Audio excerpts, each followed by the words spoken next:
After the last of his division heads had filed out, Julian sat before the floor-to-ceiling window of his penthouse office and lit a cigarette. He let a moment pass before he spoke, his voice quiet in the cavernous room.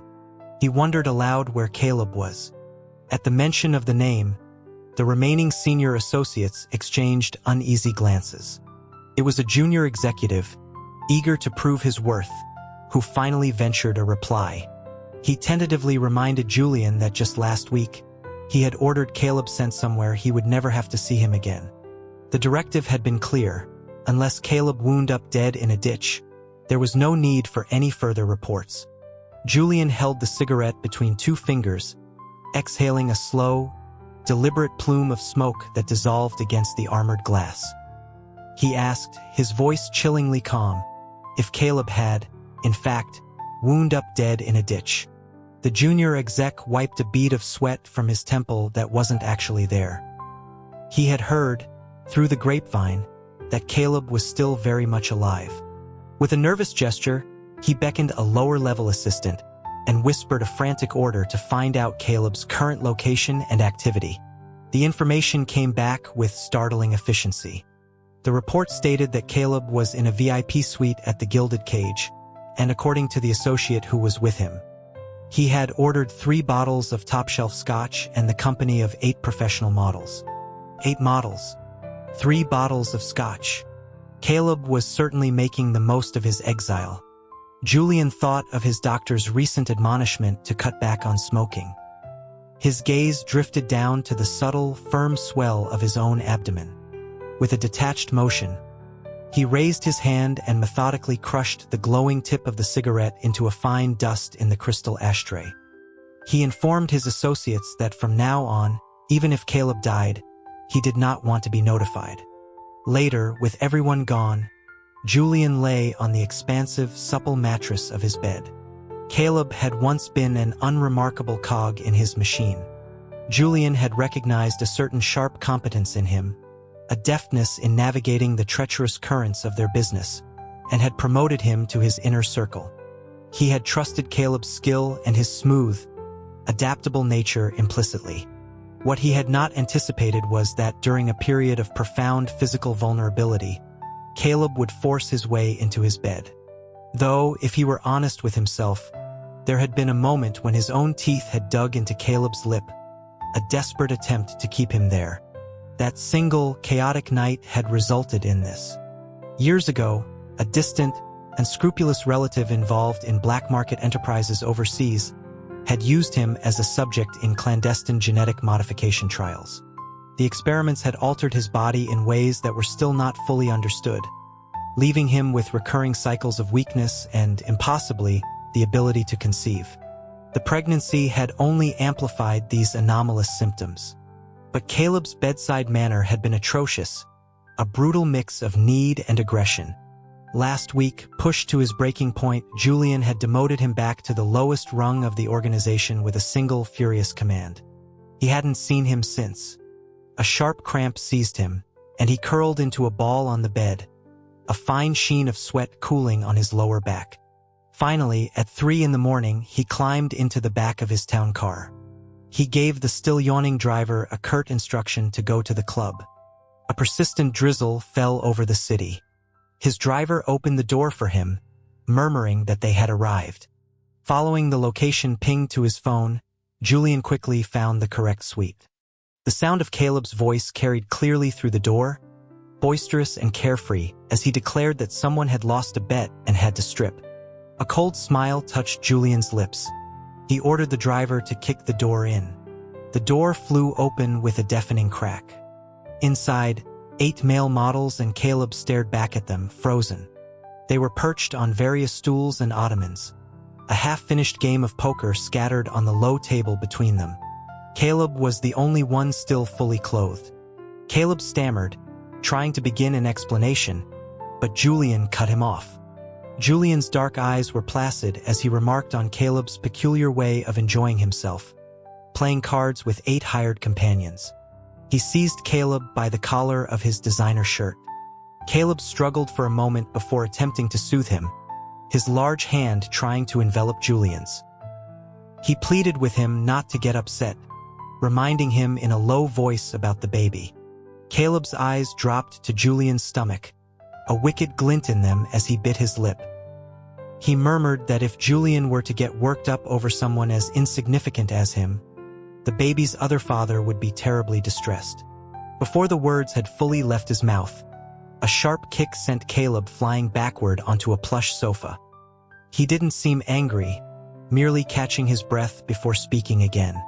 He claimed that as long as it helped Julian vent his anger, he would gladly take the abuse. Julian's gaze was glacial. He produced a slim, metallic stun baton from his jacket and pressed the tip against Caleb's jaw. He asked if Caleb truly found this enjoyable. Julian's long fingers activated the device, and he tapped Caleb's cheek with it, the low hum of electricity filling the air. He offered, with a chilling smile, to show him something even more enjoyable. Caleb's expression froze for a second before he shamelessly wrapped his arms around Julian's legs. He begged him to reconsider, whining that the voltage would kill him. He had the audacity to ask what Julian would use for his pleasure tonight if he were to be electrocuted into a catatonic state. Caleb's lewd remarks had always been crude, even worse than his behavior in bed. Julian had long ago learned to filter them out as white noise. His cold gaze swept the room, causing the models to shrink back in fear. Finally, his eyes settled back on Caleb. He asked if he was done playing and if he needed more time. Caleb scrambled to his feet, dusting himself off.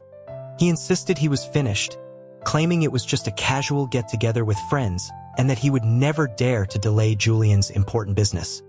Seeing that Caleb was ready to comply, Julian opened a black umbrella and stepped out into the rain. Caleb jogged to catch up, protesting that he hadn't yet paid the bill. Julian paused, his lips pressed into a thin line, before tossing his unlimited black card to the driver, who disappeared back inside to settle the tab. The night air was cool. Julian opened the car door, then looked down at Caleb. He asked him if he knew he would come. Under Julian's frigid stare, Caleb met his eyes without flinching, a slow, knowing smirk spreading across his face. Of course, he knew. As the rain muted the city's glare, Julian followed Caleb's gaze down to his own waist, where Caleb's fingers were now tracing the line of his trousers. Caleb leaned in, his warm breath a deliberate torment against Julian's ear, as he whispered that he knew Julian's body better than Julian himself did. And his body, Caleb purred, had missed him. The moment they were back inside the sterile expanse of Julian's apartment, he was pushed against the wall, breathing heavily. Caleb knew his body too well. Julian was not a pliable man in bed, but Caleb always found a way to make him tolerate his transgressions, time and time again. Afterward, Julian pulled himself into a sitting position on the rumpled sheets and instinctively reached for a cigarette to quell the unease in his mind. Caleb sat up beside him, murmuring that he should smoke less. In the dim glow from the cityscape outside, Julian noticed a faint tattoo on Caleb's firm, pale forearm, the numbers 8, 13. Without a word, Julian raised his hand and pressed the still-lit end of his cigarette directly onto Caleb's skin. The flesh sizzled. Caleb didn't make a sound, merely wincing as Julian ground out the ember. When it was over, he only whimpered playfully that Julian had hurt him. Julian's gaze was remote, his voice devoid of pity as he told him it was good that he could remember the pain. The smile vanished from Caleb's face. He rested his head against Julian's abdomen, listening to the faint, rhythmic pulse within. He asked Julian if he loved him. Julian didn't even look at him. He stated coldly that if it weren't for the child, he would have killed him already. Something in Caleb snapped. He shoved Julian back onto the bed, his movements sudden and fierce. The hand holding the cigarette froze midair. Julian stared up at him, his pupils dilating as Caleb moved over him. For a moment, his consciousness threatened to fray at the edges. He wanted to kick Caleb off, but his limbs felt heavy and useless. He could only hiss through clenched teeth, his voice trembling with rage as he told Caleb to get the hell off him. Caleb's tone became soothing again as he nuzzled against his neck. He told him not to say such things, reminding him that the baby couldn't be without him. Emboldened by Julian's current helplessness, he became more audacious, nipping at his earlobe. He whispered that Julian would just have to endure him a little longer. The night was far from over, destined to be sleepless. Despite his deplorable behavior, Caleb possessed a formidable stamina. He didn't let Julian rest until midday. It was dusk when Julian finally awoke. He rubbed his aching waist as he walked to the window and answered a call. The voice on the other end was from an overseas contact. They informed him that regarding his inquiry from a few months prior about terminating the pregnancy, they had secured the top specialist in the field and would arrange for a consultation as soon as possible. Julian's eyes darkened. He asked how long it would take. After a brief pause, the contact estimated about a week. Julian gave a curt affirmation for them to proceed quickly. The foundation of Julian's family wealth had been built on trading rare gemstones. After the older generation passed away, the business faltered, and he had pivoted into high finance. But the family's legacy remained. It was only natural that he would want to reclaim a piece of that old world. The current kingpin of the artifact and gemstone trade was a man named Moore. To get a foothold, one had to go through him. Moore was an old fox. He lit a cigar and exhaled a cloud of smoke, remarking that he couldn't just cede a slice of the market to Julian. He pointed out how much Julian's firm had already devoured in other sectors, him against being too greedy.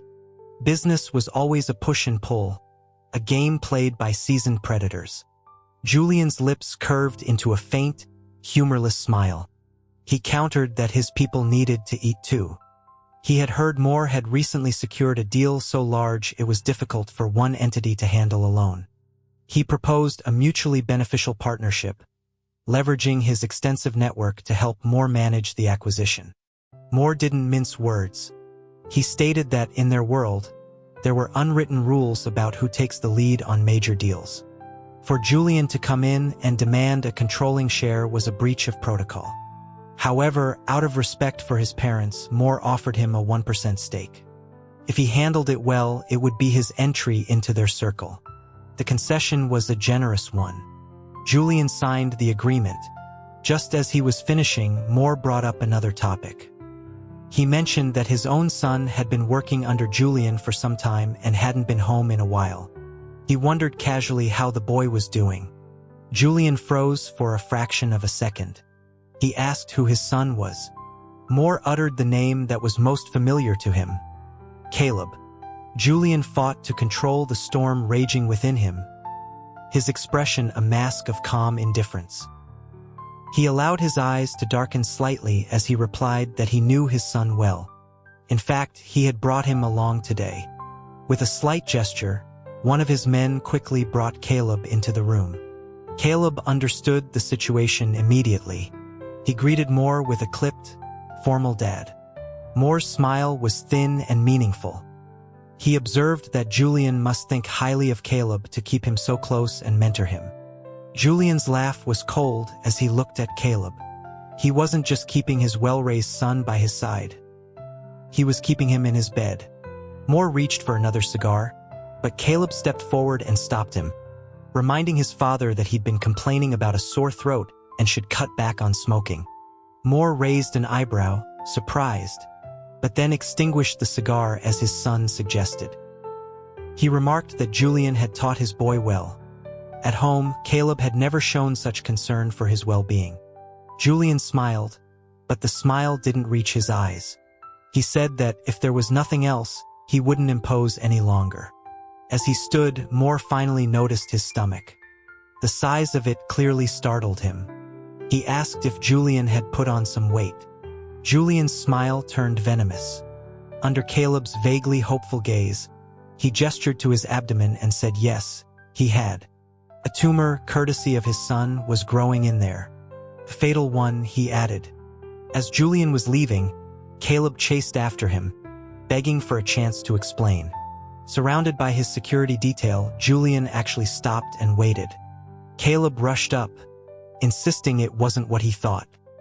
He professed his loyalty was genuine and that he had no interest in his father's business dealings. Julian cut him off, his voice flat. He pointed out that even Caleb's identity was a lie. He wanted to know what about him was real. Caleb placed a hand on Julian's belly. He insisted that his desire for Julian was real, his longing to be with him was real, and his wish to see their child was real. Julian's eyes remained cold, unmoved. He reminded Caleb of his one cardinal rule. He despised being deceived. He declared that his operation was too small to accommodate a player of Caleb's stature. Knowing Julian always meant what he said, Caleb dropped to his knees on the pavement and clung to his leg. He refused to leave, even if Julian exiled him to a diamond mine in Africa. Seeing Caleb making a scene, clinging to his trousers and threatening a public meltdown, Julian turned to his personal assistant. He inquired if he owned any mining assets. The assistant, now aware of Caleb's identity as the Moor heir, consulted a tablet. He respectfully informed both of them that Julian did indeed own one such asset. However, it was not in Africa as Mr. Caleb hoped, but rather in South America, which might not meet his requirements. Julian turned back to Caleb with an earnest expression. He asked if South America would be acceptable. Caleb looked devastated. He pleaded that it wouldn't, lamenting that his perfectly sculpted physique, honed by daily workouts, would be wasted on manual labor instead of being enjoyed by Julian. Julian conceded that was a valid point. Unfortunately, he wasn't involved in the illegal organ trade. He gave Caleb's impressive build a look of mock regret, which seemed to unnerve Caleb even more. What a waste of such a fine specimen. A team of specialists brought medical equipment to Julian's home to perform a private examination. Caleb was by his side the entire time. The lead doctor, a foreigner, spoke in fluent English, which Julian's assistant translated. The doctor explained that the fetus was developing normally. If Julian was set on the termination procedure, it should be straightforward.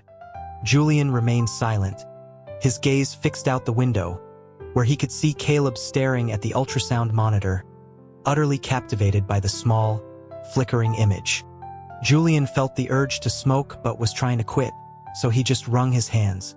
The doctor added that if he had decided to terminate, from an ethical standpoint, the child's other biological father had a right to be informed. Julian's gaze flickered. After a long silence, he slowly replied that he understood and would find an opportunity to tell him. He was having the nightmare again. He was back in the cold laboratory, a child again, watching doctors in white coats come and go.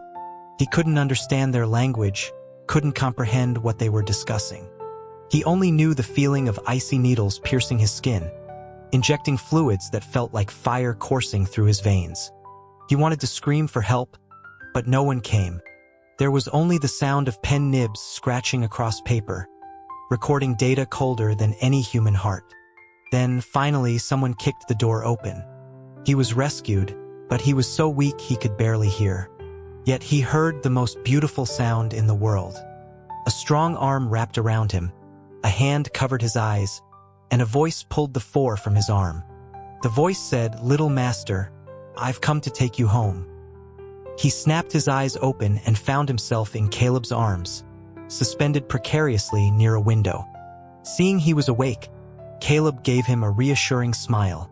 He told him he was finally conscious. Julian stared at him, his voice a low growl as he demanded to know what he was doing. Caleb looked baffled. He asked if Julian couldn't see the fire. Only then did Julian look up. His pupils reflected a maelstrom of flames. His bedroom, his sanctuary, was engulfed. He had been completely oblivious, and a chill of fear ran down his spine. Caleb landed them safely on the ground below. Julian could now see that Caleb's back was covered in severe burns, the flesh raw and blackened, the smell of scorched fabric and skin thick in the air. In some places, bone was visible, yet Caleb showed no sign of pain. The moment they were clear, before he could even speak, he was swarmed by paramedics and taken away for treatment. Julian started to follow, but one of his men stopped him with a report that Walter had arrived. He saw the elderly man being supported by two others and immediately went to him, bowing his head respectfully. Walter's eyesight was nearly gone. He had to feel for Julian's arm to confirm his identity. He asked anxiously if the young master was all right. Julian helped him to a chair, assuring him it was just a small fire and that he was unharmed. Walter nodded, relieved. He commented on the impressive skill of the young man who had rescued Julian. Walter was glad to see Julian surrounded by such capable people. He could now rest easy, knowing he had fulfilled his duty to Julian's parents. A lump formed in Julian's throat. He told Walter not to talk like that he would live for a long time yet. Walter merely smiled and said nothing more. The fire had not been an accident. It was a message from his rivals in the gemstone business. In their line of work, a moment of carelessness could be fatal. When Julian went to see Caleb, he found him with his head gently pressed against his stomach. Caleb looked up and asked with concern if the baby had been bothering him. Julian looked away, a rare discomfort showing on his face as he said no. It was strange, but the child was remarkably quiet. There had been no morning sickness in the early stages, and now, in the later months, there was no fuss. Caleb truly adored this child, unable to get close enough. This was not a good thing. Julian couldn't let him grow more attached. He had to make a clean break. As he was leaving Caleb's hospital room, he encountered a young woman visiting Caleb. She greeted him amicably, recognizing him as Julian. He raised an eyebrow, waiting. The woman's smile was open and warm. She explained that she and Caleb were childhood sweethearts, and their families had already met and approved of their match.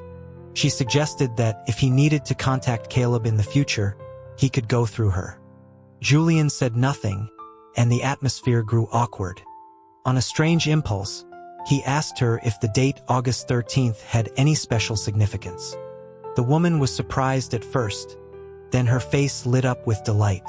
She asked if Caleb had told him. She explained that August 13th was her birthday. The faint smile on Julian's face vanished. He gave her a polite, gentlemanly nod, then turned and left the hospital with his entourage. Back home, he made a phone call. When it was answered, he got straight to the point. He was pregnant. Mr. Moore on the other end was struck speechless.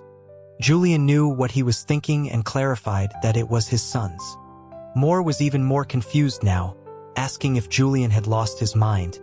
He was a man. How could he be pregnant? Julian didn't bother with details, nor did he want to explain. He simply stated that he was calling to ask him to inform Caleb that he had no intention of keeping the child. He also told Moore to get his son under control because, as of that day, he would not see him again. His words to Moore must have been effective, because Caleb did not appear. But what did arrive was his cycle of weakness. His body trembled uncontrollably, and he could only curl up in a pile of Caleb's discarded clothes, desperately inhaling the faint, familiar scent to soothe himself. But it wasn't a long-term solution. He grew visibly thinner. His doctor said that in his current physical state, termination was impossible. He had to see Caleb, and soon. Even if it was just to have Caleb watch as his own child was forcibly expelled from his body. He didn't want to be that cruel, but he had no other choice. He didn't expect Caleb to come to him first. He was handling business when Caleb, disregarding everything, took down the two highly skilled guards at the door and burst in. His face was bruised, clear evidence that his father had dealt with him harshly. Julian knew what he was there to question. He calmly poured him a glass of water. But Caleb was in no mood for refreshments.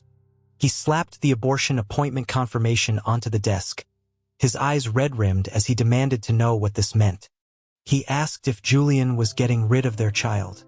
Julian leaned back in his leather chair, looking up at him with an air of nonchalance. He confirmed that he was. The last spark of light in Caleb's eyes died. He slammed his hands on the arms of Julian's chair and demanded to know why. Julian didn't want to get into a prolonged argument. He stated that the reason was simply because he didn't want it. It was his child in his body, and he didn't need to give a reason.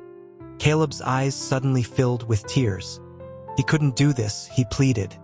He dropped to his knees, his hands resting on Julian's abdomen, a gesture that was both forceful and reverent. Over and over, he repeated that he knew Julian hated him for what he did, but the child was his too. He begged Julian not to punish the baby for his own mistakes. As if on cue, the baby inside him stirred, kicking in response to Caleb's touch. Julian watched him, his voice unervingly calm. He told Caleb he had misunderstood something. From the very beginning, he never wanted it. Caleb stared at him in disbelief. "What did you say?" he whispered.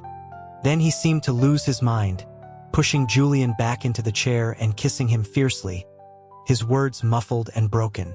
He kept asking why Julian could be so heartless, so guilt-free about discarding this child. He reminded him how long it had been inside him, how good it had been, how it never caused him any trouble. He told Julian he'd seen it on the last scan, sucking its thumb. He confessed he didn't know how much he had been looking forward to this child's arrival. During the days Julian had banished him, he hadn't been able to sleep, terrified he might miss a call. He admitted he had taken advantage of Julian's weakness, and he knew Julian didn't like him, but he begged him not to be so cruel. His voice broke into a sob, like a lost dog abandoned by its master. Julian's lip was bleeding from the force of the kiss, numb and tasteless, but his eyes, as dark and cold as ink, remained fixed on Caleb, without a ripple of emotion. It was as if he had been born alone, cold-blooded and detached. After a long moment, he heard himself let out a soft sigh. He asked Caleb if he knew what it would take for this child to be born. The doctors had told him that a man's body, lacking a uterus, would have to be cut open. To ensure the child's survival, the entire procedure would have to be performed without anesthesia. And after birth, the father's survival rate was less than 10%. He felt the fingers on his stomach gradually lose their warmth. Caleb's eyes were red as he slowly pulled his hands away. He asked, his voice choked, why Julian hadn't told him. Julian looked at him, his gaze cool, his shadowy eyes betraying an unreadable emotion. He replied that it wouldn't have mattered whether he said it or not. The outcome would be the same. He avoided Caleb's gaze and looked out the window, his tone flat. He told Caleb that if he really wanted a child so badly, he should go find a woman to have one with him. As for the one inside him, he should just pretend it never existed. Caleb just stared at him with red-rimmed eyes, slowly releasing his hold on his stomach. He whispered for Julian to let him touch the baby one more time while it was still alive. He promised that afterward, he would go with him to get it taken care of. Julian's people purged the gemstone market. Moore, though furious at his methods, was powerless to stop him. He could only turn a blind eye. Some of the dealers Julian had rounded up were indignant. One of them spat that all Julian had suffered was one of his underlings getting burned.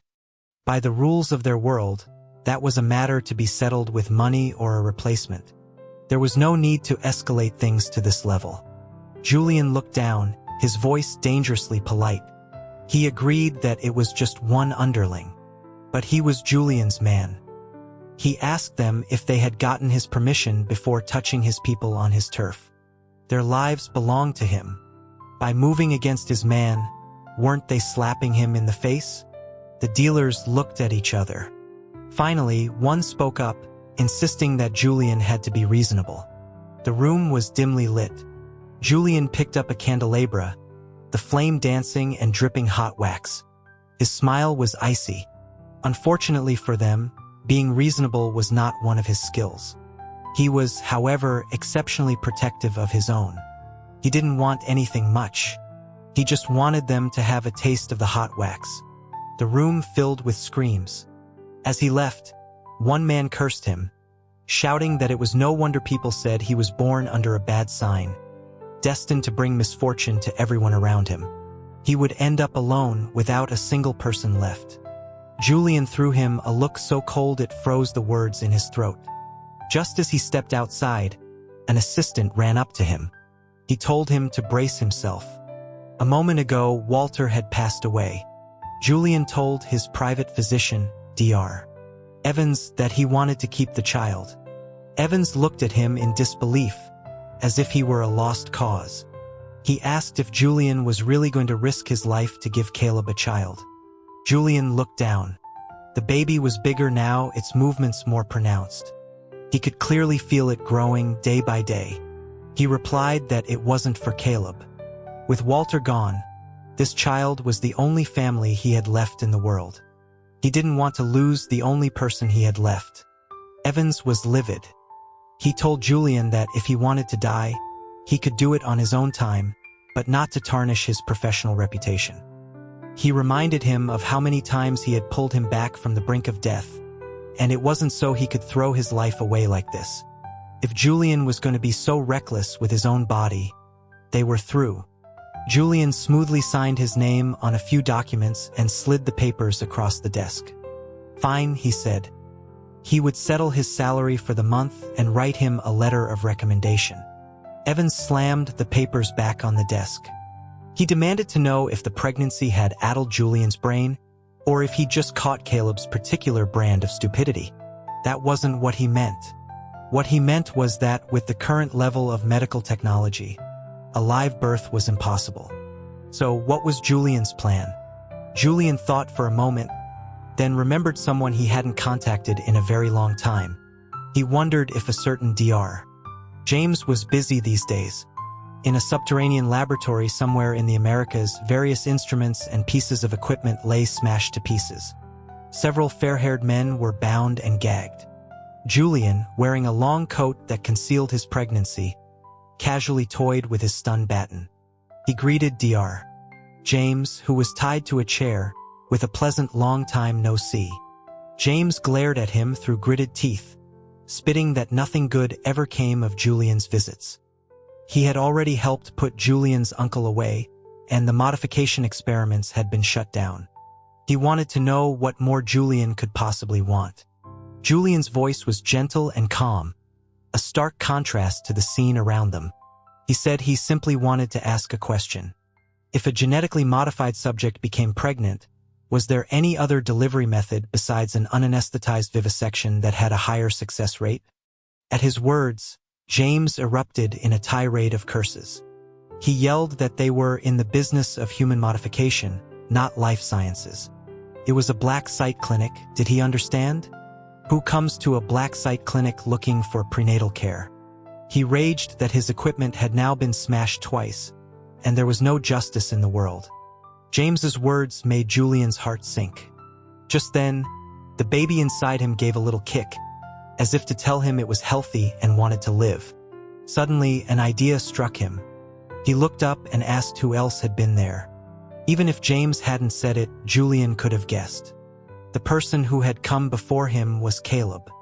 According to James, Caleb had been even less civilized than him.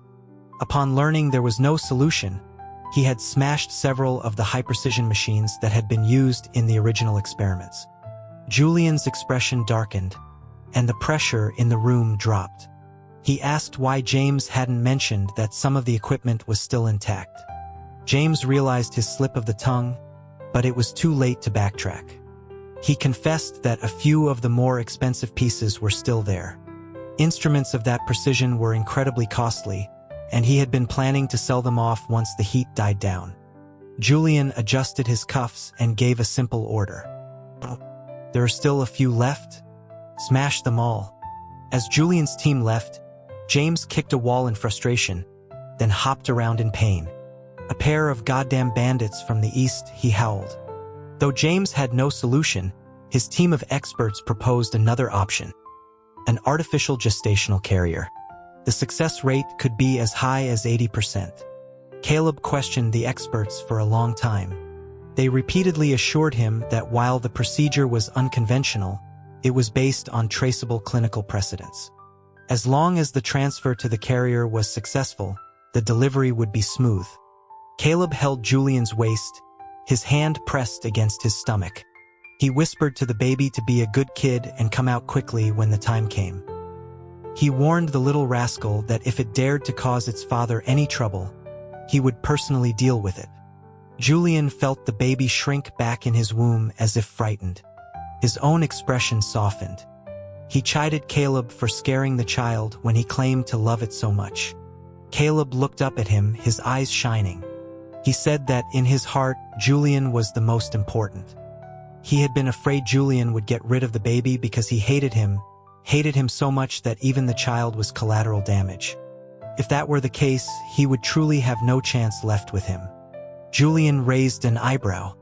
He remarked that Caleb didn't necessarily have a chance now either. But Caleb seemed not to hear him. He lowered his head and kissed Julian's abdomen, sending a shiver through Julian's body. Julian fought the uncomfortable sensation and turned his head to ask the doctor when the estimated due date was. The doctor consulted a calendar and informed him it was August 13th. When they went to see Mr. Moore, Caleb announced loudly before they even stepped through the door that he had brought his father's daughter-in-law home. Moore snorted, retorting that Caleb was quick to claim relationships, but he doubted Julian would even look at him. He warned him not to get left behind after the child was born. Julian followed Caleb inside and calmly said, "Dad." The word made Moore physically jolt, and he had to down a glass of liquor to compose himself. In truth, Julian's quick acceptance was not entirely his own doing. Caleb had informed him that Moore had an extensive collection of priceless treasures and unique artifacts, all waiting to be passed down to Caleb's heir once he settled down. So Caleb struck while the iron was hot. He told his father that since Julian had acknowledged him, it was time for him to show some appreciation. Moore's brow twitched. He offered, if Julian didn't mind, some rare, autographed manuscripts from his collection. Caleb interrupted him. A few manuscripts weren't nearly enough. He declared that he was marrying into Julian's family, and if his dowry wasn't substantial enough, he would be the one to suffer later. Moore's smile was strained as he asked what he wanted. Caleb's eyes lit up. He rattled off a list: vintage wine, rare teas, diamonds, and sports cars. He also mentioned the 2 purebred horses his father had recently imported from Europe for breeding. They would be perfect for the baby's 1-month celebration. And for the christening, the family's heirloom jade centerpiece would be appropriate. As Moore's face grew darker and darker, Julian couldn't help but let out a soft chuckle to ease the tension. He commented that Moore seemed to have a wide range of interests. Moore finally lost his composure, dropping all pretense of civility. He demanded to know whose side Caleb was on. Caleb replied with an air of righteous indignation that he, of course, followed Julian's lead. He added that his father shouldn't forget about the child's coming-of-age gift. Those 2 large jade Buddhas he'd bought at auction last year would be perfect. He told his father not to worry about them being able to move everything. He had already arranged for 3 moving companies. When they left, Moore's house was practically empty. Moore lamented that he had never, in all his years of business, seen a robbery as brazen as this. Even with the artificial carrier, the birth was an ordeal. Little Leo's constitution was weaker than that of a normal child. The doctor said he would require careful monitoring and several rounds of genetic screening to rule out any future defects. Caleb held Julian and wept, vowing that it was too painful and they would never have another. His mind, likely addled by the stress of pregnancy and birth, was not working normally. Julian looked at him with a complicated expression and asked if he had originally planned on him having more. Caleb quickly denied it, looking at him nervously, tears still in his eyes. He asked if Julian was really going to go through with cutting out the father and keeping the child. Julian sized him up, let out a soft snort, and said in a flat tone that it would depend on his future performance. "Caleb, what are you doing up here?" Julian watched the figure looming over him, and for some reason, his heart began to beat a little faster. Caleb bit his earlobe. "You've gone soft on me, haven't you, my love?" he whispered. "Then I can't possibly let you get away." He asked if Julian had ever heard the saying. "What saying?" Julian's voice was hoarse. He leaned down and kissed his lips. A beauty and a beast make a love that will last for all time. We were fated to be entangled for a lifetime, my love. Many years later, Caleb was cooking in the kitchen while Julian read the financial pages on the sofa. Leo, their son, tiptoed in from the door, a small backpack on his shoulders. Without looking up, Julian adjusted his gold-rimmed glasses. He told Leo to leave his midterm report on the table. Leo had no choice but to watch his father's expression as he pulled a few crumpled papers from his bag, smoothed them out, and slid them across the table. Literature, 70. Math, 19. English, 50. Julian's amused gaze eventually faded into a profound silence. Just as he was beginning to wonder if a child born without a uterus might have developmental issues affecting the brain, Caleb emerged from the kitchen, spatula in hand. He saw the disastrous report card on the table. "Leo, what is this trash?" he exclaimed. Julian looked at Caleb, his voice light. He mentioned that he'd heard from Mr. Moore yesterday that Caleb had failed classes in elementary school, gotten into gang fights in middle school, and bleached his hair to become some sort of punk in high school. Caleb laughed it off, claiming he was just training to be a good enforcer for Julian. Besides, he added who in their line of work was a top student. Julian propped his chin on his hand and gave him a faint, mocking smile. He reminded Caleb that he had a master's degree in finance from an Ivy League university. And, if he wasn't mistaken, so did Mr. Moore. Caleb was silent for a moment, then grabbed Leo by the collar. He declared that while he might not be educated, he knew a thing or two about discipline. He announced that he would take Leo for a lesson. 10 minutes after Caleb had dragged Leo into his room, there was still no sound. Julian put down his paper to investigate what the two were up to. He found Leo being held upside down by Caleb, his pants half pulled down, still struggling fiercely. "Dad, you can't hit me," Leo yelled. "If you hit me, I'll tell Papa you stole the strawberry cheesecake he bought." Caleb swatted his bottom. "You dare tattle to your papa? Do you know what your dad is best at?" Caleb's voice dropped to a menacing whisper, "Making people disappear." Leo, being a child, burst into tears. Caleb looked up and saw Julian leaning against the doorframe, meeting his calm, deep gaze. The playful smirk vanished from Caleb's face, and he straightened up instantly. "Honey, I was just scaring him." But it was clearly too late. Julian formed a silent two-word question with his lips. "Strawberry cheesecake?" "I was wrong, my love," Caleb whimpered. Julian had just returned to the bedroom when he was pushed onto the bed from behind and rolled over. He looked up at the man above him, his voice slightly hoarse. "Caleb." Caleb kissed his earlobe tenderly. "I know you've been having a hard time during your week cycle," he murmured, feeling Julian's body tense up. Wait, don't push me away. I won't touch you this time. But you have to let me hold you, my love. Just to quench the thirst." A few hours later, Caleb stood outside the master bedroom door, clutching a pillow. He stood next to Leo, who was holding his report card and facing the wall. Leo shuffled over to make some room for him.